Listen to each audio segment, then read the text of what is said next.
masih dalam tahap pemulihan ya. Bulan Juli tahun 2021 saya terkena stroke ya, terkena stroke. Jadi bulan ini ulang tahun yang kedua nih ya. Dari stroke itu beberapa berpengaruh pada fisik saya. Ya, yang pertama itu yang terserang itu ke vokal ya, sehingga vokal saya sekarang mungkin kurang terdengar jelas. Kemudian menyerang organ sebelah kanan ya, tangan kanan, kaki kanan juga sampai saat ini masih dalam tahap pemulihan. Sehingga saya harus mohon maaf sebelumnya kalau vokal saya terdengar kurang nyaman di telinga Bapak dan Ibu sekalian. Baik Bapak Ibu, hari ini saya kebagian tugas memberikan materi tentang sistem pelatihan yang mungkin kita tidak akan terlalu lama lah insya Allah ya, karena waktu juga ya, dan sekarang jam-jamnya rawan, jam-jamnya pulang kerja. Ini kalau yang masih bekerja, kalau sekolah mungkin lagi libur ya, lagi libur. Nanti kita akan sedikit berdiskusi tentang sistem pelatihan yang akan kita laksanakan itu seperti apa. Seperti itu. Baik Bapak Ibu, ini adalah guru-guru fisika ya. Salah satu mata pelajaran yang mungkin saya sendiri dulu relatif kesulitan di fisika ini, terus terang, walaupun saya di SMA dulu jurusan IPA juga, jurusan biologi, tapi untuk materi fisika lumayan kesulitan. Nah, Bapak dan Ibu pengajar di materi IPA, ini sangat luar biasa ya, sangat luar biasa. Saya dulu di mata pelajaran IPA itu jarang sekali dapat nilai bagus dulu, jarang sekali. Jadi Bapak Ibu tentu saja para pengajar di IPA tentu saja di fisika ini sangat mumpuni insya Allah ya. Saya sendiri kesulitan dulu di IPA. Baik Bapak Ibu, izinkan share screen.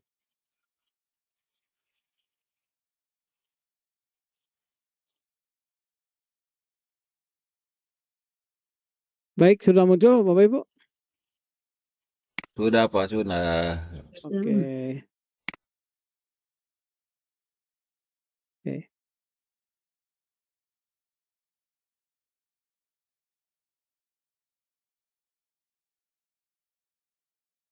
Baik Bapak Ibu, materi yang dibebankan kepada saya adalah materi pelatihan dasar, itu tentang sistem pelatihan dan pengembangan SDM di Kementerian Agama.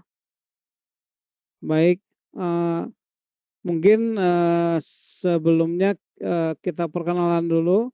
Nah, ini nama saya ya. Nama saya sejak lahir ya, Heli Helmansah. Ya, saya dilahirkan di Garut ya. Ini ada peserta dari Garut mungkin ya. Kemudian sekarang saya sebagai Widyaswara ya, Widyaswara di BDK Bandung.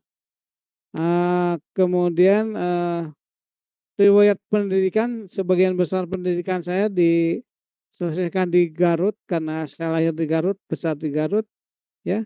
Dari SD, SMP, SMA di Garut, di Cibatu Garut ya. Saya lulusan sekolah Dignas ya, tidak madrasah. Kenapa sekolahnya bukan madrasah? Karena guru saya, ibu saya guru SMP ya dulu. Ibu saya guru SMP sehingga menyekolahkan anaknya pun di sekolah-sekolah Dignas dulu.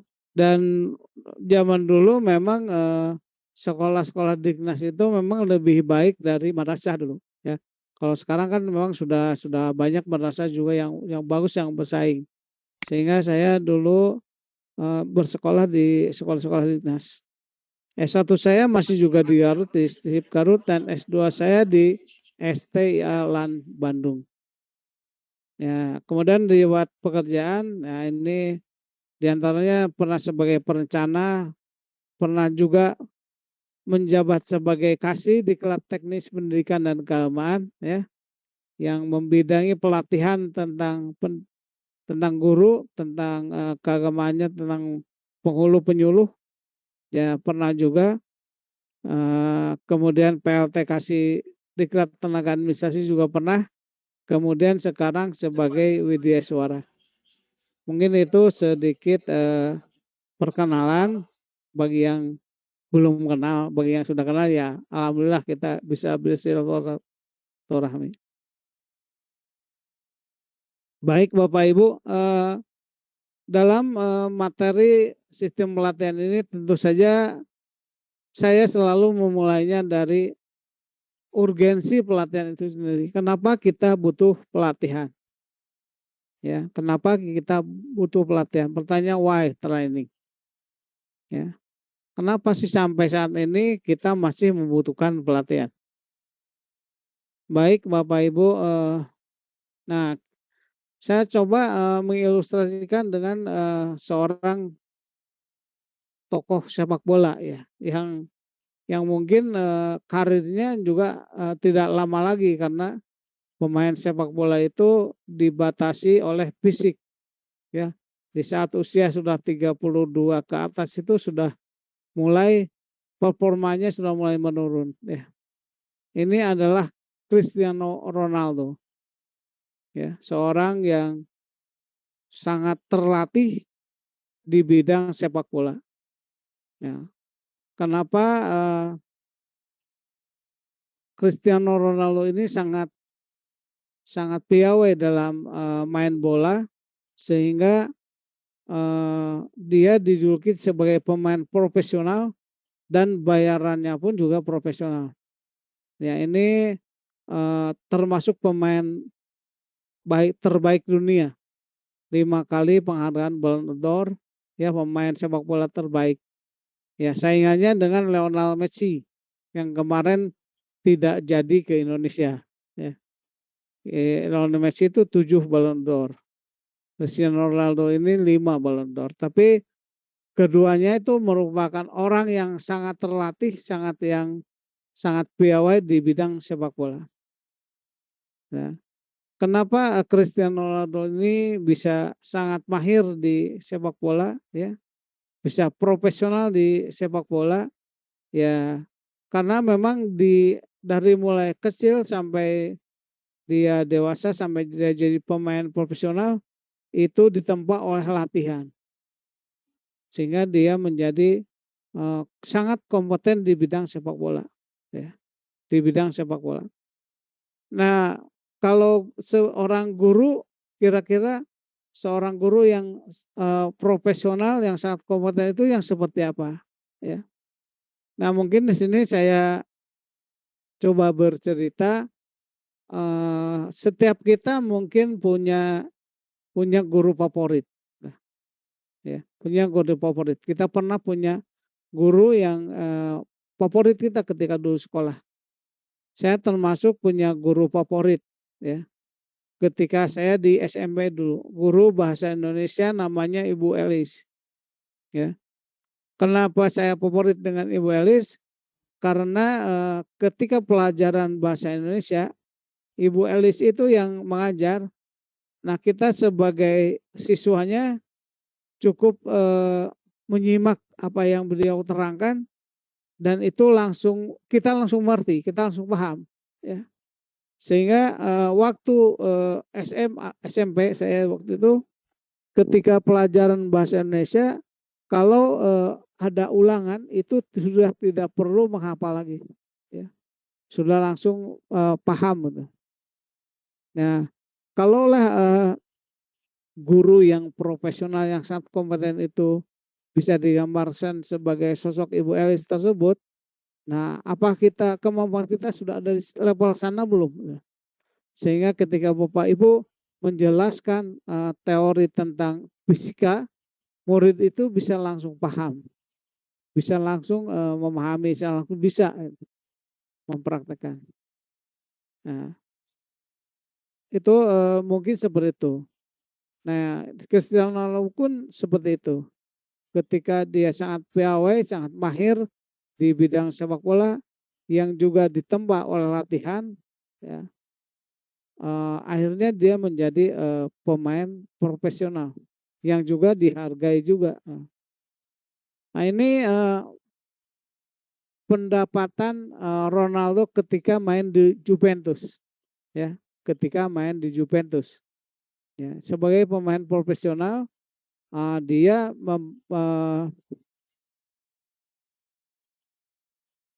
dia berpenghasilan seperti ini ketika di Juventus, ya. Dia dibayar 9,6 miliar per pekan, ya. Tentu saja jangan dibandingkan dengan guru fisika, ya, dengan pegawai balai diklat jangan, ya. Tapi ini dari satu keahlian saja ketika digeluti dengan profesional dan sangat-sangat kompeten, maka ternyata penghasilannya pun luar biasa. Nah, yang sekarang ini kalau tidak salah Ronaldo itu 9,9 miliar per hari yang sekarang di Arab, ya, di klub Arab. Ya. Ini salah satu pemain yang profesional yang sangat terlatih, yang ditempa oleh latihan sehingga dia menjadi pemain profesional. Gambarannya seperti ini. Nah, ini penghasilan Ronaldo sekarang di Al Nassr, ya, di Al Nassr 9,2 miliar per hari. Ya, walaupun memang akan segera redup, ya, karena pekerja atlet itu sangat dipengaruhi oleh fisik, oleh faktor fisik yang semakin tua tentu saja semakin performanya semakin menurun. Nah, baik Bapak Ibu. Nah, kenapa pelatihan itu penting? Kita juga lihat urgensi dari pelatihan tersebut, ya. Kompetensi ini masih terdiri dari pengetahuan, keterampilan, dan sikap perilaku, ya. Kemudian di sampingnya ada kemampuan, ya. Tentu saja apakah setiap yang berpengetahuan itu juga berkemampuan? Nah, itu belum tentu, tentu saja, ya. Apakah seorang yang punya keterampilan itu mahir, itu sampai ke level mahir? Ya, itu tentu saja itu juga belum tentu, ya. Kalau sekedar main bola, saya juga mantan pemain bola, ya, untuk tingkat antar RT itu. Nah, untuk sampai tingkat kecamatan ya pernah lah juara itu. Tapi untuk masuk ke Persib saja sangat sulit itu. Nah, berpengetahuan apakah berkemampuan, ya mungkin kita sangat punya pengetahuan tentang sesuatu, tapi apa kita mampu juga itu juga belum belum apa belum belum eh, belum tentu gitu, ya. Misalkan kita punya pengetahuan tentang manasik haji, apakah kita mampu menunaikan ibadah haji, itu belum tentu. Begitupun di fisika, kita mengetahui mungkin tentang teori apa kita mampu melakukannya, itu belum. Sikap perilaku pun begitu, ya. Ya, kita sangat paham ilmu tentang sodakoh misalkan. Sodakoh itu sangat baik, ya, banyak keutamaannya. Tapi apakah kita mampu melaksanakan bersedekah setiap hari gitu secara kontinu, itu juga belum tentu, ya. Kita sangat paham ilmu tentang sapa salam, senyum sapa salam, ya. Tapi apa kita mampu mempraktekkan senyum setiap kita ketemu dengan rekan-rekan, ya, menyapa menyalami dengan sepenuh hati, ya itu juga betul. Nah, untuk menjabatan ini ya, maka kita perlu pelatihan, perlu kita latihan, ya, baik itu pengetahuan ataupun keterampilan dan sikap perilaku, perlu latihan.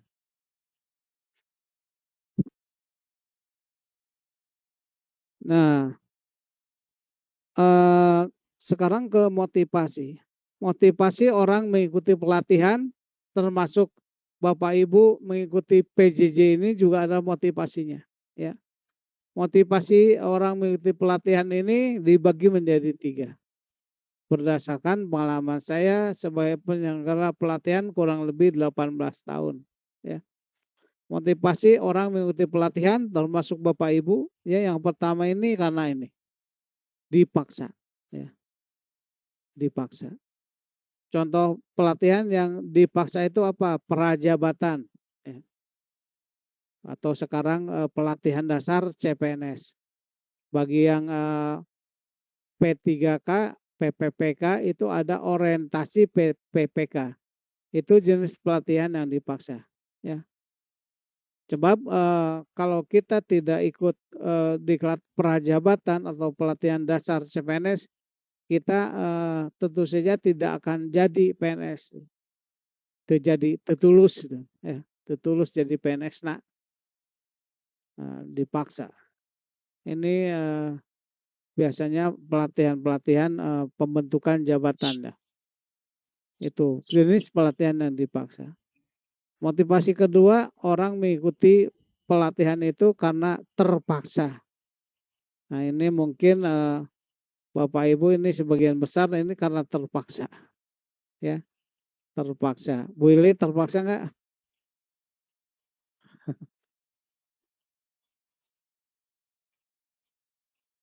Tidak, Pak. Tidak, alhamdulillah, ya. Allah.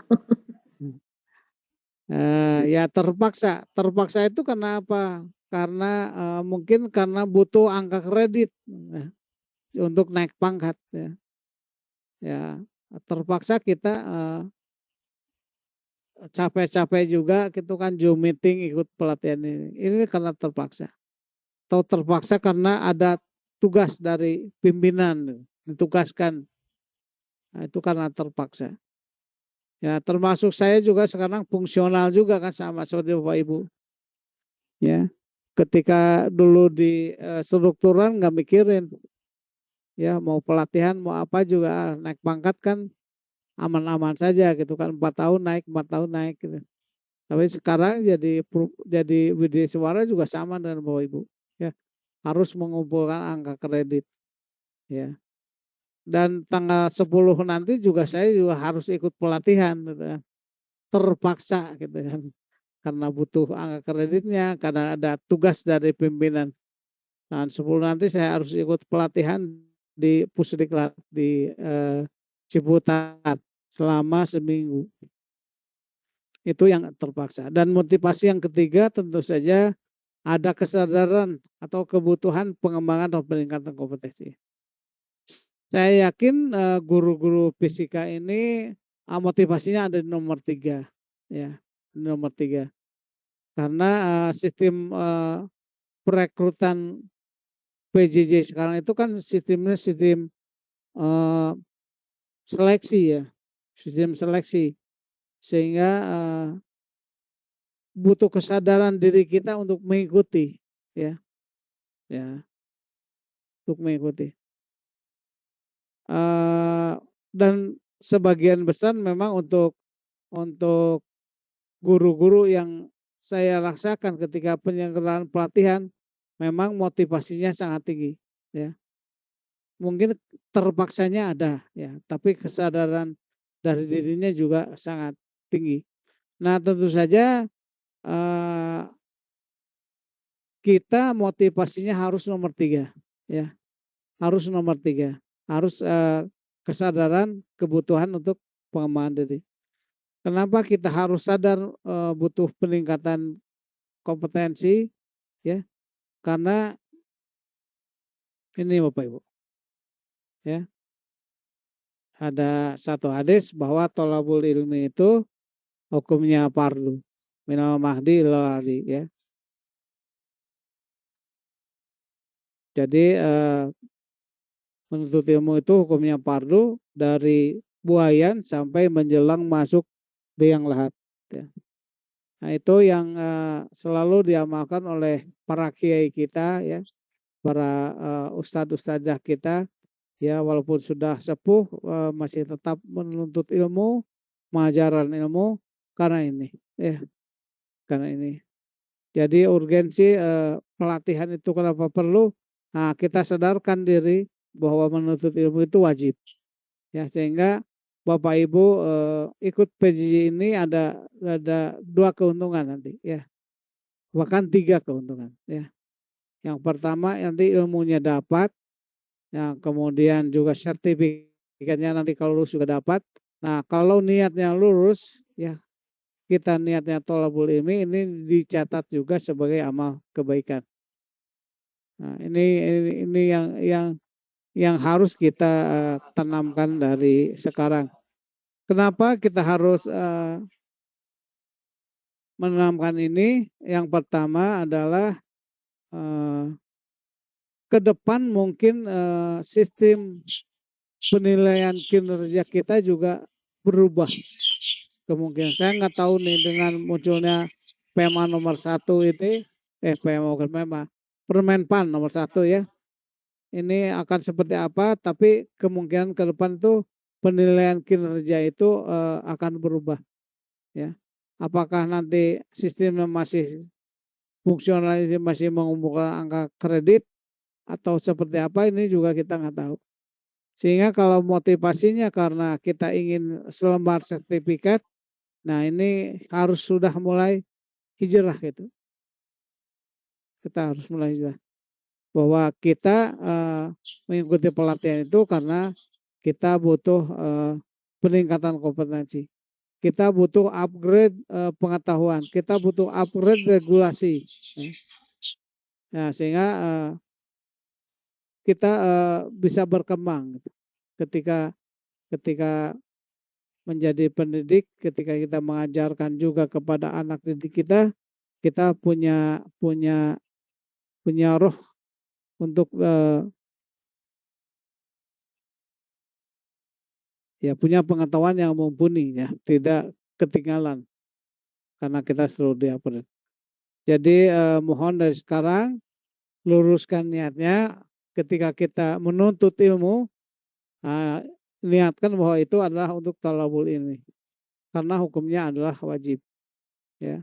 Ini juga saya dulu terinspirasi oleh salah satu guru saya ya, walaupun beliau mengajar saya cuma 3 pertemuan ya, 3 pertemuan. Ketika S1 saya di Garut, saya pernah diajar oleh Profesor Kiai Haji Anwar Musadad ya, sekarang namanya diabadikan jadi nama jalan di Garut, kemudian juga dinamakan diabadikan jadi nama gedung di UIN di Bandung. Ya, kenapa termotivasi? Karena ketika beliau mengajar waktu itu usianya sudah 92 tahun. Ya, usia beliau sudah 92 tahun, sudah sepuh, sehingga ketika mengajar itu datang ke kelas itu sudah menggunakan tongkat dan juga dibeyeng oleh 2 orang menwa waktu itu. Kemudian beliau menjelaskan, menerangkan, selesai menerangkan beliau bangkit berdiri dan menghapus sendiri papan tulisnya waktu itu. Nah, kita sebagai mahasiswa respon tentu saja, Prof, biar kami yang menghapus.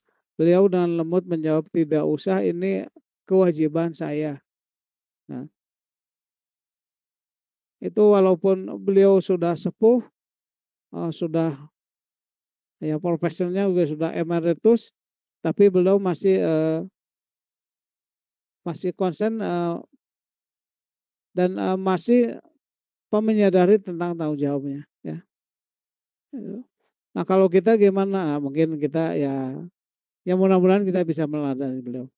Kemudian kami bertanya waktu itu, Prof, kenapa profesor ini usia sudah 92 tahun tapi masih semangat untuk mengajar. Nah, hadis ini yang beliau kemukakan ya. Thalabul ilmi itu hukumnya wajib kata beliau. Minal mahdi ilal lahdi, dari buayan sampai menjelang masuk ke liang lahat. Ya. Itu yang selalu teringat oleh saya sampai saat ini. Ya, walaupun ya secara apa saya sendiri juga kadang-kadang lupa itu. Kadang-kadang lupa bahwa thalabul ilmi itu ya wajib ya. Kadang juga saya sendiri juga masih masih sangat merasa berdosa kalau kita misalkan ketinggalan sholat. Ya, tapi kita tidak merasa berdosa ketika satu hari ilmu kita tidak bertambah. Ketika kita tidak menuntut ilmu satu hari, lempeng gitu. Itu pun yang saya alami pun seperti itu. Jadi mari kita sama-sama luruskan niat kita bahwa kita pelatihan ini ataupun apapun itu niatkan untuk thalabul ilmi. Oke, selanjutnya mungkin ini kita lewat saja. Ini adalah gambaran tentang pengaruh teknologi informasi yang sangat gencar pada masa sekarang ini, yang mungkin tidak terbayang masa-masa lalu gitu. Ya, ada disruption era, mengubah sistem konvensional menjadi digital. Ya, segala macam sekarang sudah mulai digital. Absensi saja kita sekarang sudah pakai pusaka, sudah digital. Ya, seluruh pegawai Kementerian Agama sekarang terekam semuanya di aplikasi pusaka. Ya. Kemudian artificial intelligence ini potensi mempermudah pekerjaan melalui otomatisasi. Ya. Sekarang itu sudah banyak melalui otomatis, ya, otomatis, sehingga banyak pekerjaan yang dulu dikerjakan oleh beberapa orang sekarang mungkin sudah ditinggal. Termasuk juga sistem pelatihan kita, ya. Ada pelatihan jarak jauh yang kita laksanakan ini juga pengaruh dari teknologi informasi. Ya. Internet of everything, ya. Penetrasi internet di kehidupan sehari. Jangankan orang lain, saya pun seperti itu, ya. Sekarang mungkin sebelum tidur kita masih juga buka-buka HP, ya.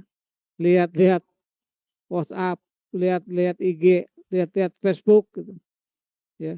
Ketika bangun tidur pun yang pertama dicari itu bukan langsung ke kamar mandi wudhu, tapi kita juga ngambil HP kita.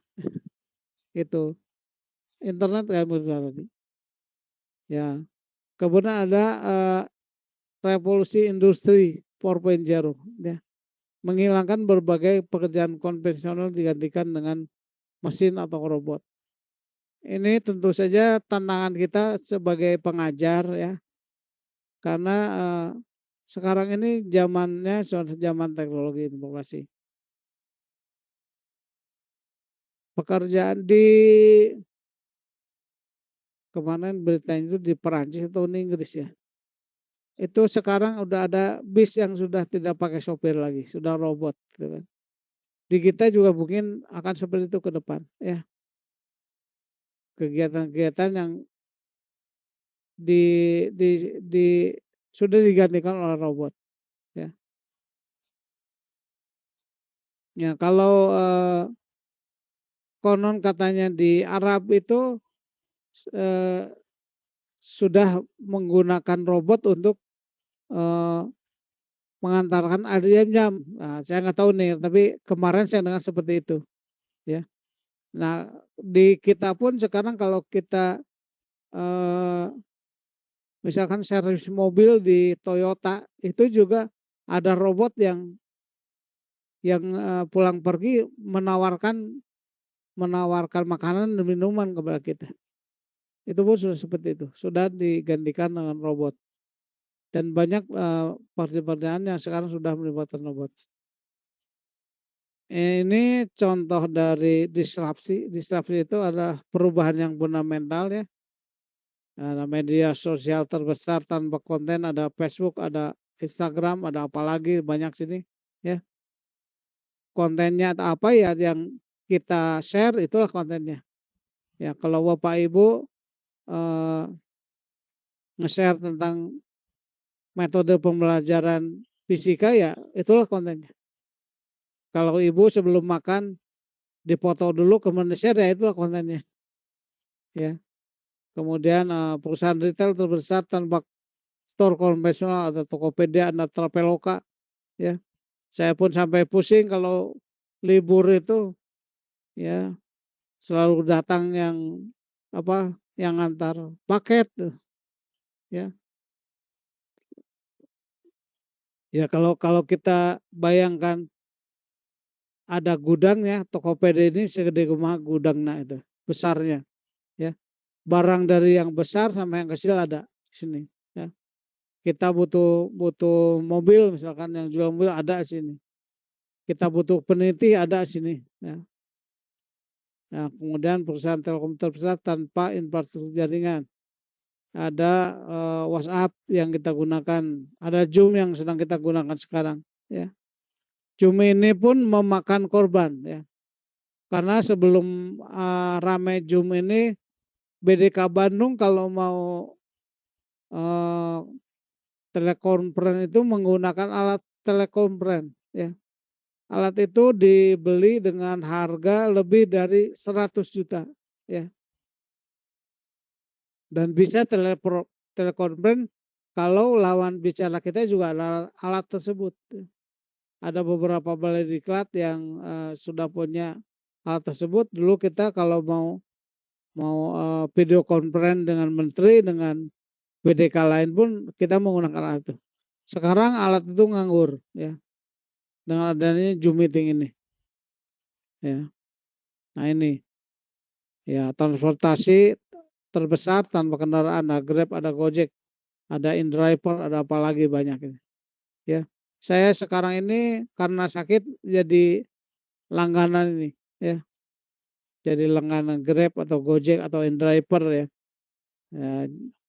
Dulu bawa mobil sendiri sekarang nggak bisa, akhirnya ya manfaatan nih. Ya. Broadcaster terbesar tanpa stasiun TV ada YouTube. Ya. Kita apa saja ada. Ya. Saya pernah punya pengalaman kunci mobil ketinggalan di dalam, terkunci. Ya. Akhirnya saya buka YouTube cara membuka mobil yang kuncinya ketinggalan. Itu bisa. Ya, ada beberapa tutorialnya seperti apa. Ya. Apalagi. Nah, ini juga tidak kalah penting. Kenapa kita membutuhkan pelatihan? Kenapa pelatihan itu urgensi? Ya. Karena ada pembagian generasi, ya.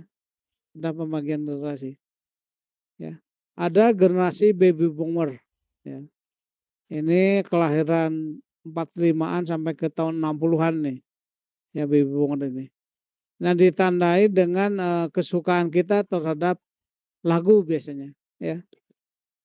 Ya. Misalkan kalau Bapak Ibu lebih suka Bang Haji Rhoma Irama, nah atau LP Sukayesi ya atau Iwan Fals ini biasanya generasi baby boomer. Generasi yang lahirnya tahun 60-an ke sana ya biasanya. Kesukaan kita terhadap suatu musik itu biasanya ditandai dengan momentum ya. Momentum ketika kita jatuh cinta biasanya ya. Ketika kita beger gitu, ketika kita mulai naksir laki-laki, kalau perempuan kalau laki-laki menaksir perempuan, nah di situ lagi booming lagi apa. Nah, itu biasanya ditandai dengan hal tersebut.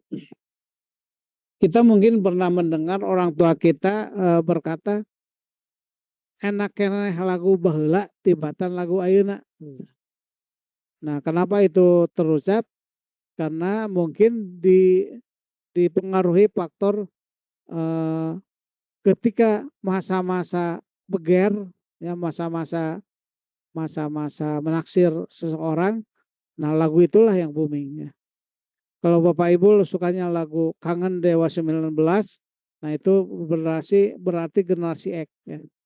Kalau sukanya Stingy ya, nah itu berarti generasi X. Kalau sukanya siapa ini? Rosa ataupun nah itu biasanya itu. Tapi kalau sukanya Agnes Mo ya, Afgan itu berarti generasi milenial tuh. Ya lahir tahun 80-an sampai 2000 awal lah ya. Generasi milenial. Ini generasi Z bahkan sekarang generasi apa? Saya juga ini sudah mulai tidak kenal nih yang generasi Z ini. Yang generasi Z ini. Ya. Kenapa generasi ini dimunculkan? Ya, karena kita menyadari bahwa seorang guru itu semakin lama semakin tua. Ya. Sementara muridnya remaja terus. Ya. Kalau guru MI ya anak-anak terus. Kalau guru MTS muridnya itu ya ABG terus. Ya. Tiap tahun ABG, tiap tahun ABG. Nah gurunya semakin lama semakin tua. Dan biasanya orang semakin tua itu semakin tidak menarik. Ya.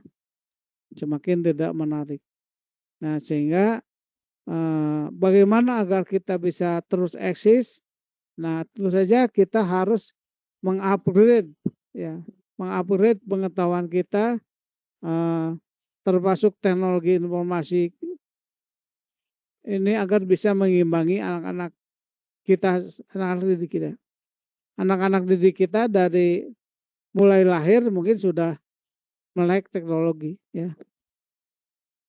Nah, anak saya pun sekarang kalau bapaknya datang itu yang disambut itu bukan bapaknya, tapi HP-nya ya.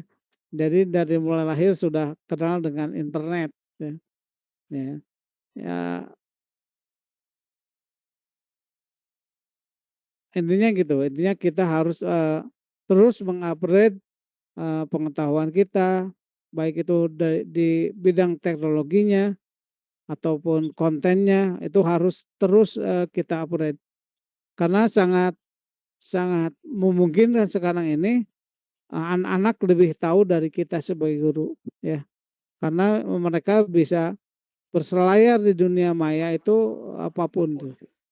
Ya, yang mungkin yang materi yang belum kita ajarkan mungkin anak-anak kita sudah mulai memahaminya melalui teknologi informasi. Nah, kemudian di Kementerian Agama itu ada 7 prioritas Kementerian Agama ya. Dari mulai moderasi beragama, transformasi digital dan revitalisasi ya, cyber Islamik. Dan ini ada 7 program ya. Yang kita sorot sekarang adalah transformasi digital ya. Ya, transformasi digital. Nah, sehingga Balai Diklat Keagamaan Bandung juga harus menyesuaikan ya, tentang transformasi digital ini. Nah, ini adalah jenis pelatihan yang diselenggarakan di BDK ya. Ada jenis pelatihannya itu dibagi dua, ada pelatihan prajabatan dan pelatihan dalam jabatan ya. Pelatihan prajabatan ya pelatihan dasar CPNS atau prajabatan. Ada orientasi P3K itu masuk diklat prajabatan.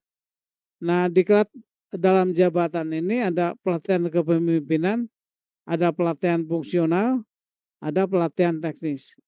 Yang kita selenggarakan sekarang PJJ itu adalah pelatihan teknis ya. teknis tentang fisika yang kelas ini. Nah, kemudian bentuk pelatihannya ini dibagi 3, ada pelatihan klasikal. Klasikal itu menitik beratkan pada tatap muka langsung di kelas. Yang mungkin ya sering kita lakukan dari mulai TK sampai sekarang ini juga masih klasikal ini ya, tatap muka di kelas. Dan pelatihan klasikal ini banyak sekali jenisnya. Kemudian ada juga blended, ada campuran ya. Ada kelas klasikalnya, ada juga non klasikalnya ya. Ada e-learningnya, kemudian ada praktek di tempat tugasnya, kemudian ada juga klasikalnya. Ini yang sekarang dikembangkan oleh LAN juga, oleh Pusdiklat juga, pelatihan yang blended ini ya. Jadi ada e-learningnya seperti PJJ ini e-learning full ya, ada juga nanti klasikalnya. Nah, ini yang non klasikal, banyak sekali non klasikal. Ada coaching mentoring. Coaching dan mentoring ini kita lakukan di pelatihan dasar, juga di pelatihan kepemimpinan. Ada coachingnya, ada mentoringnya. E-learning itu pelatihan dengan menggunakan teknologi informasi, bisa jarak jauh, bisa juga langsung. Klasikal juga bisa menggunakan e-learning. Kalau PJJ otomatis. Nah, kemudian yang ada lagi Massive Open Online Course ya, MOC. Ini yang sekarang dikembangkan oleh Pusdiklat ya. Ini banyak sekali ya. Kemudian ada sharing, ada pembelajaran di alam terbuka ya. Ya, kita juga pernah melakukan dulu pelatihan IPA di alam terbuka. Mungkin ada di antara para peserta juga yang dulu yang pernah ikut ya. Ada benchmark, ada macam-macam, ada komunitas belajar dan bimbingan di tempat kerja. Ini non klasikal banyak sekali jenisnya. Nah, mungkin ini yang terbaru, dan mungkin juga Bapak Ibu juga ada yang sudah pernah ikut ya, bahwa di Kementerian Agama sekarang ada Pintar ya, pintar.kemenag.go.id. Ini adalah sistem pelatihan MOC, Massive Open Online Course ya, yang dikembangkan oleh Pusdiklat. MOC ini segala macamnya sudah by system. Jadi ketika pertama diluncurkan tahun 2021, 2022, ini peminatnya sampai 15.000 ya, se-Indonesia. Dan dinyatakan lulusnya sekitar 5.000-an, sehingga bisa sangat masif. Jadi semua MOC ini bahwa semuanya sudah by system. Dari mulai rekrutmen, pembelajarannya juga sudah by system, evaluasinya juga sudah by system. Sehingga sangat banyak diminati ya, terutama untuk pemburu sertifikat. Nah, nanti kalau ada informasi bisa diakses di pintar.kemenag.go.id. Nah, mungkin ada sebagian Bapak dan Ibu juga yang sudah pernah mengikuti pelatihan ini. Jadi sangat terbuka dengan adanya prioritas nasional ya, prioritas nasional tentang digital ini ya. Kita coba juga ada pelatihan MOC dengan nama pintar.kemenag.go.id. Ya Bapak Ibu, mungkin itu saja yang bisa saya sampaikan. Sebetulnya banyak, ada sistem segala macam, penjaminan mutu segala macam, tapi saya tidak akan berpanjang lebar. Mungkin itu saja yang bisa dikemukakan, dan mangga kita buka sesi untuk diskusi kalau misalkan ada yang mau didiskusikan. Mungkin gitu Pak Yuswono, seperti itu. Baik Bapak dan Ibu, dipersilakan kalau ada yang mau didiskusikan.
Baik, silakan Bapak Ibu kalau ada yang mau didiskusikan. Kalau memang tidak ada, kita akhiri sesi kita.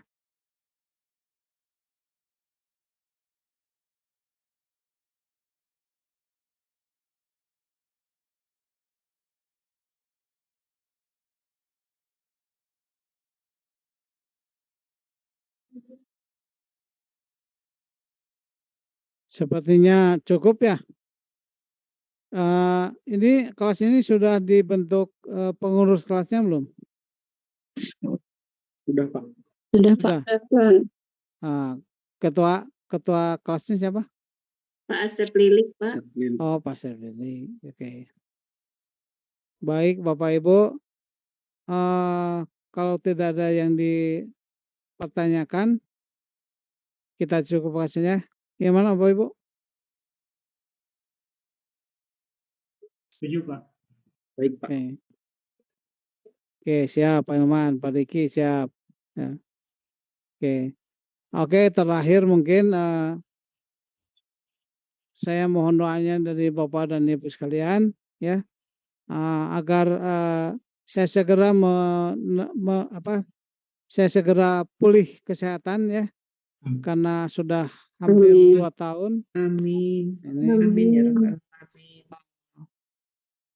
pengen segera pulih ya. Jadi mohon doanya dari Bapak dan Ibu sekalian.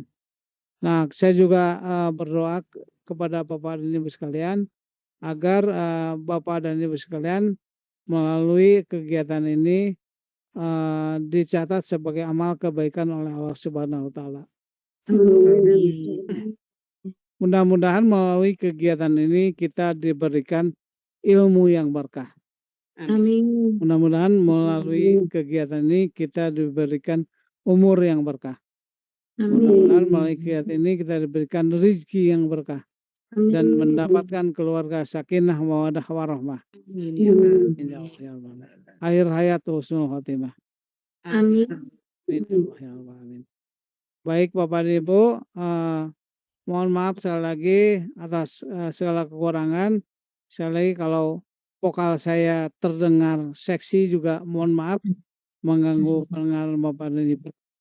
Ya, Mohon dibuka pintu maaf. Atur nuhun kasadayana. sami-sami Bapak. Assalamualaikum warahmatullahi wabarakatuh. Waalaikumsalam.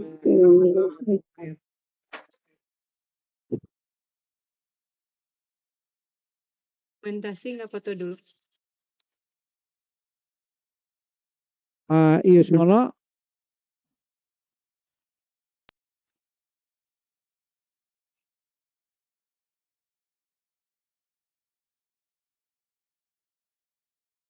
Oke, bentar saya ambil foto dulu Pak. Oh. Iya Pak. Oke.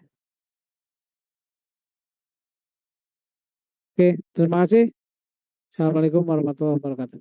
Waalaikumsalam. Waalaikumsalam. Tenang Bapak.